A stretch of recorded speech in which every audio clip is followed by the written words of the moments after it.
Faustino Catalina. Iglesia Noticia. COPE. Estar informado.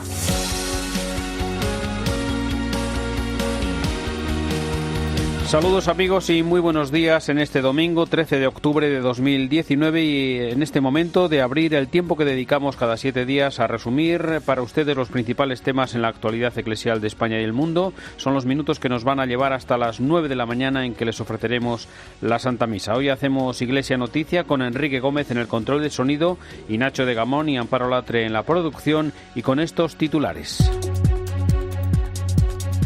El Papa Francisco canoniza esta mañana 5 beatos, entre ellos el cardenal John Henry Newman. El Sínodo de la Amazonia ha completado la primera semana de trabajo sobre la ecología, evangelización y las formas de ser iglesia en aquella región. El Papa recibió el jueves a una decena de reclusos de la cárcel del Dueso, acompañados por el obispo de Santander, Manuel Sánchez Monje. Francisco ha nombrado nuevo nuncio apostólico en Chile al obispo español Alberto Ortega, actual nuncio en Jordania e Irak. Cáritas invirtió en 2018 353 millones de euros para ayudar a cerca de 3 millones de personas en sus programas de ayuda y cooperación. Las 3 diócesis extremeñas celebran el 25 aniversario de la creación de la provincia eclesiástica. Se clausuran en Málaga los actos del cincuentenario del fallecimiento del cardenal Herrera Oria. Y la Confer celebra este fin de semana sus jornadas de pastoral juvenil y vocacional. Faustino Catalina. Iglesia Noticia. COPE. Estar informado. El Papa Francisco celebra esta mañana la ceremonia de canonización de 5 beatos, entre ellos el cardenal convertido del anglicanismo John Henry Newman. También 4 mujeres, Dulce López Pontes, la primera santa brasileña, la italiana Giuseppina Vanini, fundadora de las Hijas de San Camilo, la india María Teresa Mandiquillán y la suiza Marguerite Weiss. Nos vamos a conocer algunos detalles, más con la crónica de la corresponsal de la cadena COPE, Eva Fernández. Buenos días. Muy buenos días. Desde hace varias jornadas, la fachada de la Basílica de San Pedro luce los tapices con las imágenes de los 5 nuevos santos. Hasta Roma han llegado peregrinos de todos los países en los que se desarrolla la labor emprendida por estos 5 gigantes. Por su pensamiento humanístico y las características peculiares de su conversión, el más conocido de todos es sin duda el cardenal Newman. El portavoz de su causa es Jacques Valero. Hay 2 cosas de Newman. Una es no tener miedo a lo que nos trae el mundo. Porque nosotros, si nos anclamos en la Iglesia y tenemos buena formación, podemos estudiar todo. Y segundo, una persona que tiene muchos amigos, que se relaciona tanto con gente de arriba, primer ministro, intelectuales de Oxford y tal, como la gente sencilla de la parroquia, el mendigo, la gente de la calle. Estas amistades íntimas, fuertes, intensas que tenía, es algo que tenemos que recuperar en la época de hoy. Una vez que escuchemos las palabras que marcan el rito de la canonización, las campanas de San Pedro tañerán con fuerza para subrayar la alegría de una jornada que se completará durante la próxima semana con las misas de acción de gracias por los nuevos santos.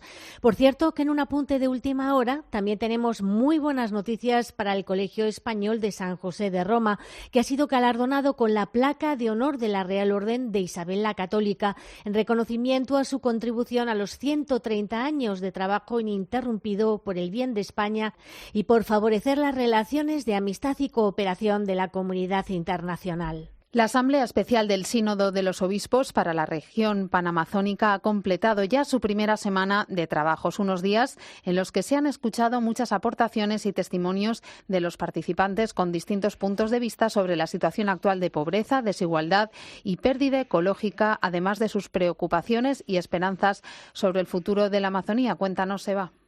Sí, hasta el momento el Papa ha estado presente en todas las sesiones generales. Es de los primeros en llegar y acude siempre con tiempo para poder intercambiar conversaciones con los padres sinodales. El centro de la reflexión de esta primera semana ha sido la violación sistemática de los derechos de los pueblos originarios, junto a un fuerte llamamiento para que la Iglesia, con su voz autorizada en el campo moral y espiritual, proteja siempre la vida y denuncie los llamados pecados ecológicos. Alberto Jiménez es el obispo de Aguarico. En este sínodo amazónico se nos da una gran oportunidad de ser portavoces para poner a la periferia, a la Panamazonía, en el centro, y donde se están violando los derechos humanos, los derechos de los más pobres, y nosotros como Iglesia tenemos que estar con ellos, porque Jesucristo ha venido a traer vida y vida en abundancia, y esta vida en abundancia de la selva es la que está siendo atropellada. Sobre la mesa se van dejando mensajes claros, no a la indiferencia y sí a una conversión ecológica integral que ponga en el centro la dignidad humana que ha sido pisoteada demasiadas veces, pero eso sí, siempre manteniendo la esperanza, según subraya Johnny Reyes, vicario apostólico de Ayacucho. Pues traemos también mucho sufrimiento, pero también muchas esperanzas. No todo es negativo, no todo es pesimismo, sino hay mucha esperanza y eso es la gran expectativa que nosotros tenemos. Y en casi todas las ponencias se ha destacado la prioritaria dimensión pastoral de este sínodo y la necesidad de la urgente cooperación mundial para proteger la Amazonia.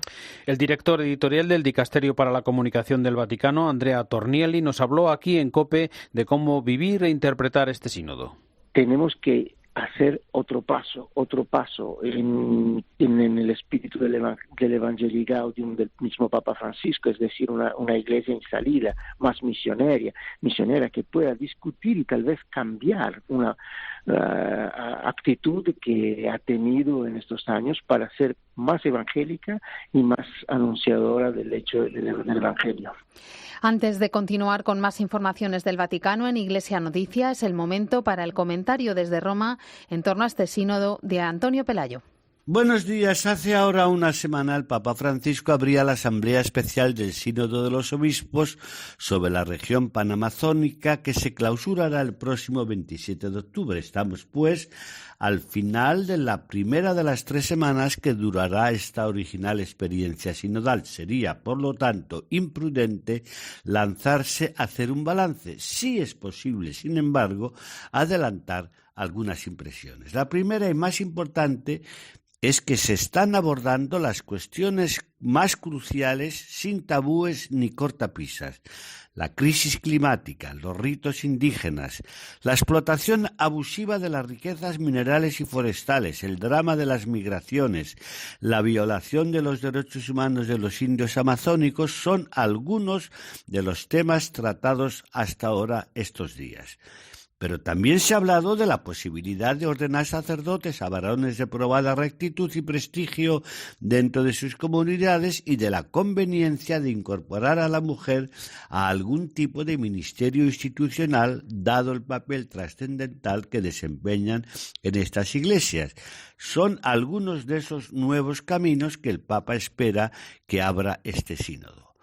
Gracias a un renovado sistema informativo, hemos podido conocer de cerca a algunos de los protagonistas de estas jornadas sinodales, hombres y mujeres, religiosos y laicos, conscientes de la gravedad de la situación que atraviesan las poblaciones amazónicas, pero imbuidos de un sano optimismo que no tiene nada de ingenuo o superficial, y conscientes de que el sínodo es una asamblea consultiva cuyas conclusiones, sin embargo, el Papa Bergoglio tendrá muy en cuenta. Desde Roma les ha hablado Antonio Pelayo. Gracias, Antonio. El miércoles tuvo lugar la habitual audiencia general del Papa y el jueves Francisco recibió a una decena de reclusos de la cárcel del Dueso acompañados por el obispo de Santander, Manuel Sánchez Monje. Cuéntanos, Eva. Que en medio de las sesiones maratonianas del sínodo el Papa se reservara más de 40 minutos para recibir a 10 presos que cumplen condena en la cárcel cántabra del Dueso dice mucho de su cariño por las personas privadas de libertad. La iniciativa surgió a raíz del 25 aniversario de la primera ocasión en la que un grupo de presos acompañó la hospitalidad de Lourdes para atender a los enfermos y aunque al principio parecía una locura conseguir todos los permisos, han podido peregrinar a Roma acompañados de su obispo Manuel Sánchez Monje. El Papa sabe crear desde el momento en que saluda uno por uno un clima tan familiar que todos nos sentimos como en casa. Él dice que una cárcel no tiene sentido si no está pensada para la reinserción social.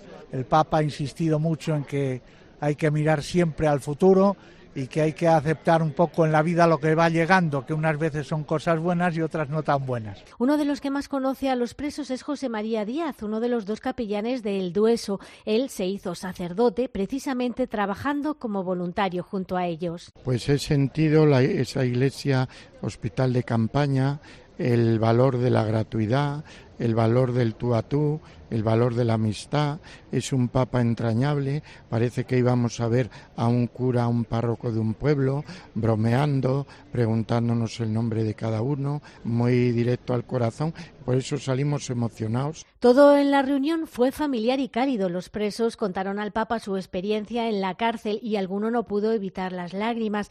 A Iñaki, tras pasar 17 años en prisiones, se le quedaron 2 ideas claras de la audiencia con el Papa.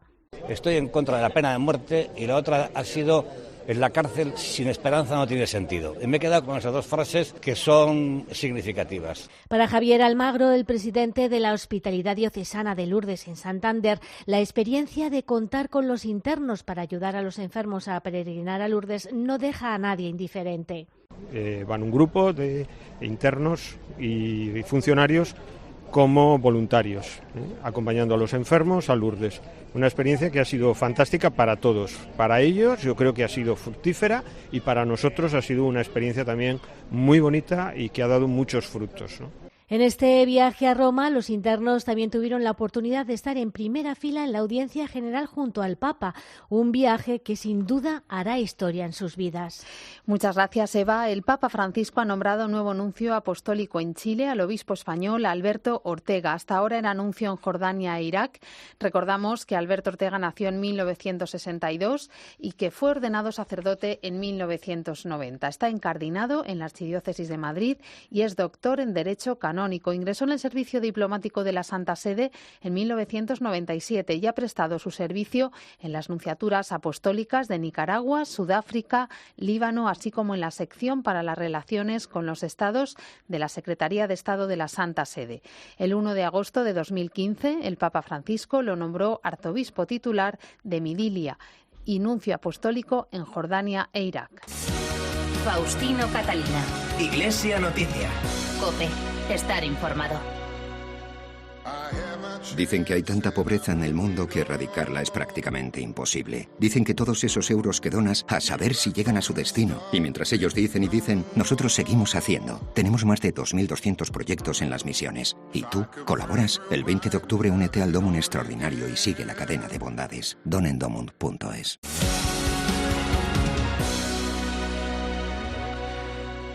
Actualidad aquí en España. Con el lema Cada gesto cuenta, Cáritas ha presentado su memoria de actividades. En ella se refleja que la persona que acudió a Cáritas en el año 2018 tiene mayoritariamente rostro de mujer, española, con hijos de entre 30 y 54 años y que lleva más de 4 años acompañada por Cáritas. En el último año, Cáritas ha invertido 353 millones de euros en acompañar a 2.700.000 personas. En esta tarea son una pieza clave los voluntarios, que han aumentado al igual que los donantes privados. Natalia Peiro, secretaria general de Cáritas, ha querido darles públicamente las gracias. Rendir homenaje también a ese compromiso solidario de las personas que deciden aportar su tiempo y su capacidad a la misión que Cáritas desempeña. Bueno, pues el compromiso de las personas voluntarias sigue reforzándose. El 93,7% de los recursos humanos de Cáritas son personas voluntarias. Los programas a los que destinan más recursos son el de acogida, que es el que atiende en un primer momento a las personas para comprender bien sus necesidades, y en segundo lugar el que responde a las dificultades para mantener vivienda o empleo, que afecta a 6 millones de personas y que, como ha dicho Natalia Peiro, se mueven en el filo de la navaja. Con 2 elementos de precariedad que les hacen vivir en esa condición de inseguridad: el empleo precario o insuficiente y una tensión constante para mantener o acceder a una vivienda. Estas personas están expuestas a que cualquier suceso vital en su vida personal, familiar, en su salud, les pueda desestabilizar y hacerles caer al lado de la exclusión social. Cáritas apuesta por soluciones que construyan una sociedad en la que los seres humanos aprendan que son interdependientes y que se necesitan unos a otros, y lo hace tras advertir de que vivimos en un momento de emergencia social encarnada en 1.800.000 personas, a quienes Natalia Peiro define como la sociedad expulsada, una emergencia social invisible e invisibilizada por una serie de valores que son el caldo de cultivo para la aparición de actitudes de rechazo y xenófobas. Además de un punto de vista individualista, donde lo colectivo, lo social y lo comunitario se valora mucho menos que el proyecto vital individual de cada uno, con un claro alejamiento de nuestra sociedad de la idea del bien común.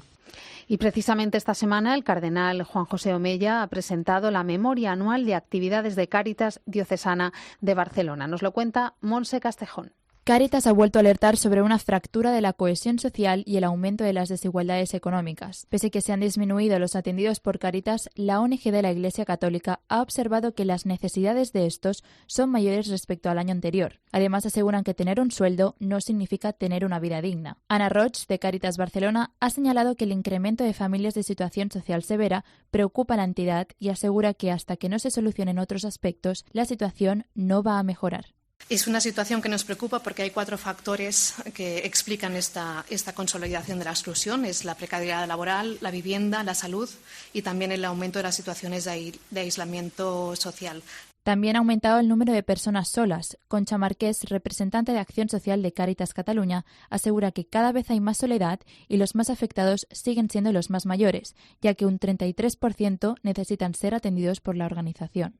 Cada vez nos encontramos que tenemos que volver a recuperar el FAS de hace 20 años y volver a visitar a los ancianos. Ahí está la soledad. La ONG católica también ha observado un incremento del 10% de familias que viven de realquiler y Marqués ha alertado que sus derechos son vulnerados y viven con inseguridad constante. El año pasado, Cáritas atendió directamente a 220.000 personas de 69.000 hogares, lo que representa una disminución del 30% respecto al año anterior.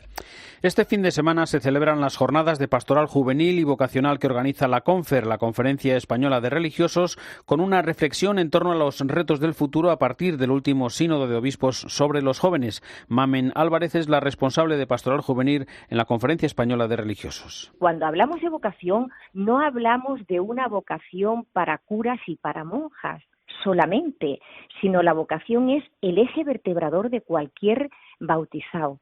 Entonces es poner todo el interés y todo el personal y una gran apuesta en una pastoral juvenil vocacional. Es decir, para que cualquier joven descubra cuál es el sueño que Dios tiene pensado para él en el matrimonio, en la vida consagrada, por supuesto, y en el trabajo, ¿no? Eso es lo que realmente desde CONFER, desde las delegaciones diocesanas también, estamos intentando pues echar el kilo, ¿no? O sea, poner toda la fuerza en eso, en que la vocación, la cuestión vocacional, sea el eje vertebrador de cualquier persona bautizada, ¿no? Porque a fin de cuentas es donde se integran el resto de las dimensiones del hombre. Exposiciones, conciertos, conferencias y una Eucaristía han cerrado estos días en Málaga los actos conmemorativos del 50 aniversario del fallecimiento del cardenal Ángel Herrera Oria. Desde COPE Málaga, Carmen Cerván, buenos días. Buenos días. Con motivo de este 50 aniversario, la Asociación Católica de Propagandistas ha venido organizando una serie de actividades en torno al que fue su primer presidente, Ángel Herrera Oria, de cuya llegada a Málaga se cumplen precisamente este fin de semana 72 años. Llegó aquí en octubre de 1947, fue cuando se hizo cargo de la diócesis de Málaga. Entre esas actividades hemos tenido una conferencia y la presentación de un libro sobre su figura, y también ha pasado por Málaga el director del coro de la Catedral de Roma, a quien en esta ciudad también conocemos bien. Él es Monseñor Marco Frisina, con un concierto al frente del coro de la Fundación Santa María de la Victoria. Entre los actos también la Eucaristía en la Catedral, presidida por el obispo de Málaga, Jesús Catalá, y una ofrenda floral a la tumba de Herrera Oria. Sus restos descansan precisamente en el primer templo de la ciudad. Y este domingo se inaugura la exposición Ángel Herrera Oria, servicio fiel en la Iglesia en el apostolado social. Una exposición que se puede visitar en el Ayuntamiento de Málaga y que pretende acercar el lado más personal del cardenal. Y desde Andalucía nos vamos hasta tierras aragonesas porque Zaragoza ha celebrado las fiestas en honor a su patrona, la Virgen del Pilar. Álvaro Montaner, buenos días. Buenos días. Este sábado ha tenido lugar en Zaragoza el Día del Pilar, en el que más de 800 grupos llevaron flores a la Virgen desde primera hora de la mañana hasta última hora de la tarde. Con motivo de esta fecha, el arzobispo de Zaragoza, don Vicente Jiménez Zamora, mandó en clave de alegría un mensaje que hacía referencia a la figura de la Virgen del Pilar. Vela de día y de noche, se mantiene despierta junto a las orillas del río Ebro, el río de la fe.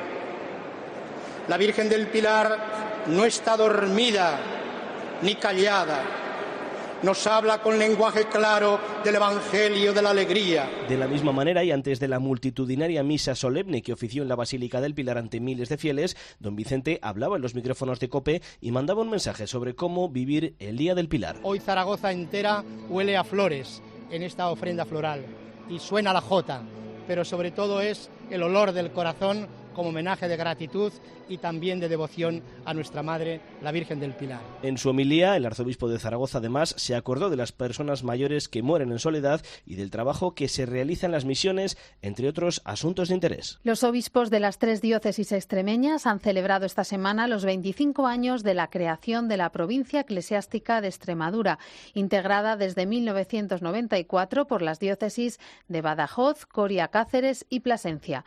COPE Mérida, Fabián Vázquez, buenos días. Buenos días. Aquel día San Juan Pablo II creó la provincia eclesiástica de Mérida-Badajoz, que comprende a las 3 diócesis extremeñas. Badajoz, que a partir de entonces se comenzó a llamar Mérida-Badajoz, además de Coria, Cáceres y Plasencia.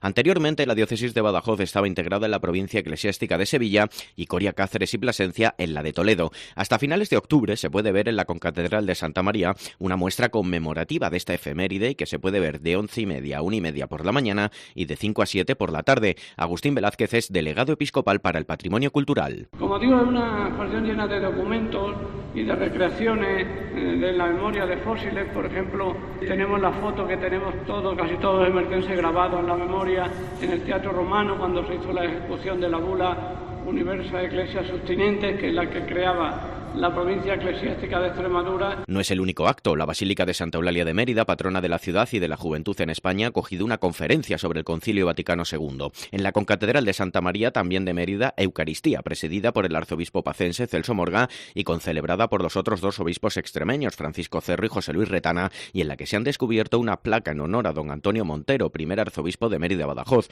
Además, se han bendecido 2 cuadros medallones dedicados a San Juan Pablo II y al beato Padre Cristóbal de Santa Catalina, primer beato después de la constitución de la archidiócesis. Además, próximamente en Badajoz se va a inaugurar un museo catedralicio.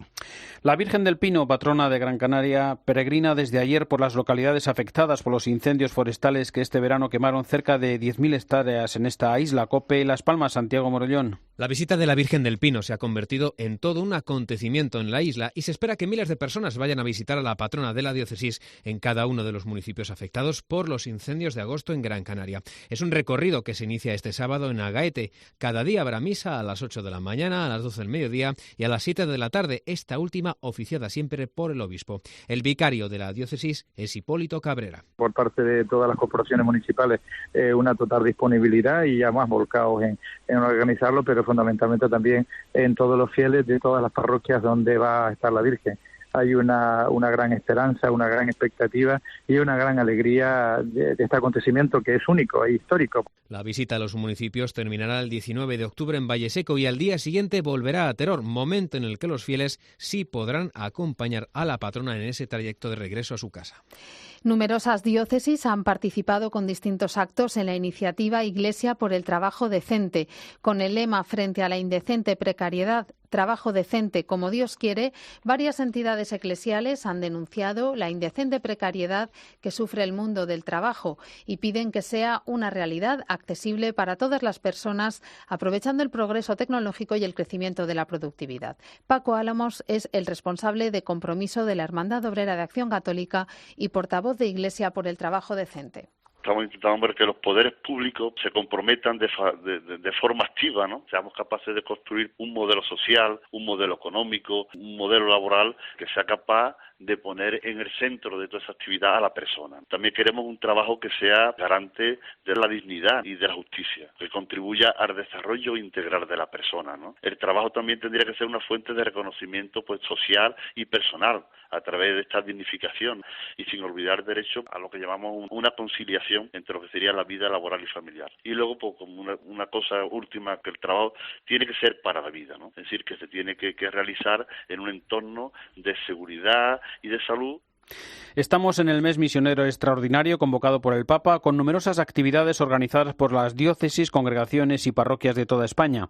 En Burgos ha presentado la jornada del Domum, que celebraremos el próximo domingo, el obispo auxiliar de Bangasú, en la República Centroafricana, el burgalés Jesús Ruiz Molina. COPE Burgos, Raúl González, buenos días. Buenos días. En Burgos, la celebración del Domum será especial este 2019 al cumplirse 100 años de la Carta Maximum Illud de Benedicto XV, considerada la Carta Magna de las misiones modernas y que convirtió a Burgos en semillero de vocaciones misioneras. De hecho, la burgalesa es la tercera provincia de España con mayor número de misioneros por todo el mundo, solo por detrás de Madrid y Pamplona, con un total de 620 enviados, de los cuales 329 son hombres y 291 son mujeres. Una de ellas es Presentación López, que estuvo en Rubare, en la República del Congo. Pero de pronto vimos que cayó una bomba. Y los dos obreros que estaban conmigo y dos hermanas jóvenes, pues les dije de irse a refugiarse a un depósito del agua que hay. Yo fui a guardar las llaves y cerrar la puerta y ya no pude salir.